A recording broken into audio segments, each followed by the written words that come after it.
जब मैं पहली बार इस शहर आया तो बस एक कोना चाहिए था जहां मैं अपने ख्वाबों को अल्फाज दे सकूं। लेकिन जिस कोने में मैं उतरा वहां दीवारें भी कहानियां सुनाती थी। मकान पुराना था, लकड़ी के दरवाजे की चरमराहट में भी अजीब सी कशिश थी। और ऊपर की छत पर रहती थी संध्या, जो मकान मालिक की बहू थी। सिंदूर उसके माथे पर हर दिन थोड़ा अलग लगा रहता था, कभी ताजा, कभी थोड़ा सूखा। पहली बार देखा तो वो छत पर कपड़े सुखा रही थी।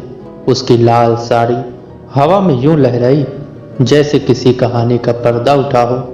मैंने बस एक नजर डाली थी, पर उसकी आंखों ने जैसे सब पढ़ लिया। वो मुस्कुराई और धीरे से बोली, नमस्ते। क्या नया किराएदार हमारे घर में आया है? और पहली नजर में ही ऐसे घूरेंगे तो आगे क्या होगा? मैं सकपकाया, कुछ कह ना सका, पर तब से कुछ बदल गया था। कमरे की दीवारें, खिड़कियों की सलाखें सब उसकी परछाइयों से भर गई और मैं एक लेखक कल्पना करता गया। पहले पन्ने पर मैंने जो लिखा वो हकीकत से भी ज्यादा सच्चा लग रहा था। कहानी का नाम रखा गुलाबी दरवाजा, क्योंकि हर सुबह जब उसका दरवाजा खुलता था तो लगता था कोई रेशमी हवा भीतर चली आई है। वो बाथरूम से निकलती, बालों से पानी टपकता और एक गंध जो शब्दों में नहीं बांधी जा सकती थी मेरे कमरे में फैल जाती। वो सिर्फ मेरी मकान मालिक की बहू नहीं, वो मेरी पहली कहानी थी, एक अधूरी कविता जिसे मैं हर रात पूरा करने की कोशिश करता, पर हर सुबह वो फिर से अधूरी लगती। शायद यही इश्क था या सिर्फ कल्पना, पर जो भी था, कहानी अब सिर्फ दिमाग में नहीं थी, वो दिल में उतर गई थी। दरवाजा, वो गुलाबी रंग का लकड़ी का दरवाजा हर सुबह ठीक 7:40 पर खुलता था, और जब खुलता तो लगता जैसे कोई नया मौसम कमरे में दाखिल हो गया हो। वो निकलती थी संध्या, बालों में ताजा पानी की बूंदें, कंधों तक गीले और फैले हुए बाल, और उसकी पीठ से चिपकी वो हल्की गुलाबी साड़ी जैसे बदन से नहीं, सांसों से लिपटी हो। मेरी खिड़की की झिर्री से दिखती उसकी चाल हर कदम पर कविता बदल जाती थी। वो अपने हाथों से बाल निचोड़ती और जैसे जैसे पानी की धार उसके गले से होते हुए पेट तक गिरती, मेरी कलम थरथराने लगती।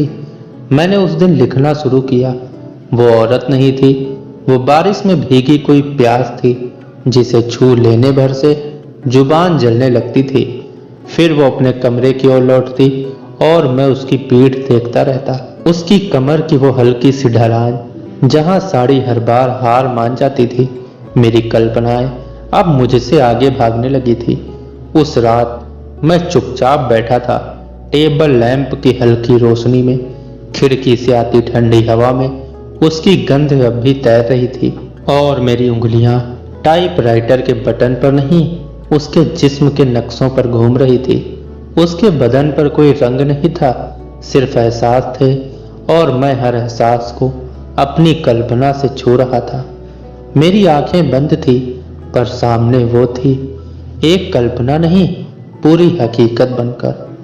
वो मेरे पास आई, धीमे से मेरी उंगलियों को अपनी उंगलियों में लिया और फुसफुसाई, अगर कहानी लिख रहे हो तो उसका अंत मत करना राघव। और फिर वो गई नहीं, वो वहीं रुकी रही, मेरी सांसों में, मेरी कल्पनाओं में, मेरी हर रात में। गुलाबी दरवाजा अब सिर्फ एक रास्ता नहीं था, वो मेरी कल्पना से निकलकर मेरी रूह में बस चुकी थी। संध्या तो कल्पना थी, लेकिन रेखा वो हकीकत थी, ऐसी हकीकत जिसे देखने से ज्यादा महसूस किया जाता है। वो मेरे कमरे के ठीक सामने वाली खिड़की में रहती थी, अकेली, कुछ कहती नहीं थी, पर उसकी आंखों में हर रात कोई गलत कहानी तैरती थी। शाम ढले, जब मोहल्ला अपने अपने पर्दे गिरा देता, तब रेखा की खिड़की खुलती। वो हमेशा सफेद सलवार में होती, उसका हल्का सा बदन दिखता रहता, बाल खुले, होठों पर ना कोई लिपस्टिक ना ही मुस्कान, बस एक अजीब सी तलब। मैंने पहली बार उसकी ओर देखा तो वो झुकी नहीं, मेरी आंखों में सीधे घुस आई। तुम लेखक हो? उसने पूछा। मैंने सिर हिलाया। तो उसने कहा, क्या मेरे बारे में भी लिखोगे? मैंने कहा, अगर तुम पूरी कहानी बनने दो तो जरूर लिखूंगा। वो मुस्कुराई नहीं, बस धीरे से अपनी सलवार की डोरी पकड़ी और कहा, फिर अधूरा मत छोड़ना। उस रात पहली बार मैंने शब्दों को देखा नहीं, जिया।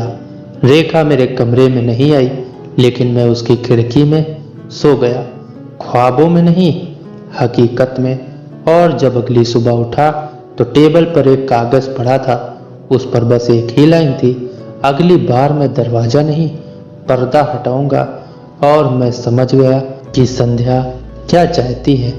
मेरी कहानी अब उस मोड़ पर थी जहां कल्पना और वासना एक ही पंक्ति में बैठकर सिगरेट पीते हैं। मेरी कलम अब सिर्फ कहानी नहीं लिख रही थी, वो उन रेखाओं को पकड़ने लगी थी जिन्हें पहले मैंने सिर्फ नजरअंदाज किया था, जैसे किसी महिला की पीठ पर एक भूला हुआ तिल या किसी सांस की थरथराहट में छिपा इकरार। रेखा वो संध्या की तरह कोमल नहीं थी, वो तेज थी, जैसे दोपहर की धूप। वो छूती नहीं, चीरती है। उस रात मैं देर तक जगा रहा, खिड़की की सलाखों से परे, उसकी खिड़की के पर्दे को ताकता रहा।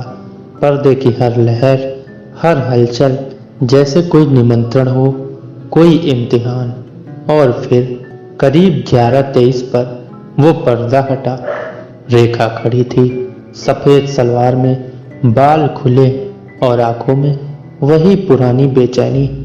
पर आज कुछ और भी था, जैसे उसने कोई फैसला कर लिया हो। उसने कोई इशारा नहीं किया, बस खिड़की से हट गई। मैं समझ गया था, जैसे लेखक कभी कभी खुद कहानी में दाखिल हो जाता है। मैं अब पाठक नहीं रहा, मैं किरदार बन गया था। मैंने धीरे से अपने कमरे का दरवाजा खोला। हर कदम पर दिल की धड़कन जैसे टाइपराइटर के टक टक में बदल रही थी। उसके कमरे तक पहुंचने में ज्यादा वक्त नहीं लगा, पर दरवाजा नहीं था वहां, सिर्फ खुला पर्दा था। और भीतर वो, उसका कमरा किसी संग्रहालय जैसा नहीं था, वो अधूरी कविताओं की कब्रगाह था।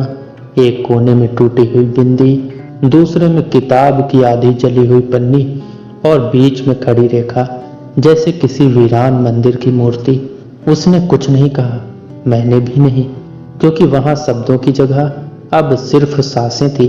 वो मेरे पास आई और पहली बार मैंने किसी औरत की आंखों में इतनी भूख देखी, सिर्फ जिस्म की नहीं, सुनने की, समझने जाने की प्यास। उसने मेरी शर्ट के कॉलर को पकड़ा और बोली, अगर तुझे सिर्फ कहानी लिखनी है तो जा, लेकिन अगर मेरी खामोशी को सुन सकता है तो रुक। मैं रुका, क्योंकि उस पल मैं एक लेखक नहीं था, मैं एक आदमी था जो अपनी हवा को समझना चाहता था। हमने एक दूसरे को छुआ, लेकिन स्पर्श से ज्यादा हम एक दूसरे को पढ़ रहे थे, जैसे कोई खामोश किताब जिसके हर पन्ने पर आंसू सूखे हुए हों। उस रात न कहानी लिखी गई, न कोई अंत बना, बस एक नई शुरुआत हुई।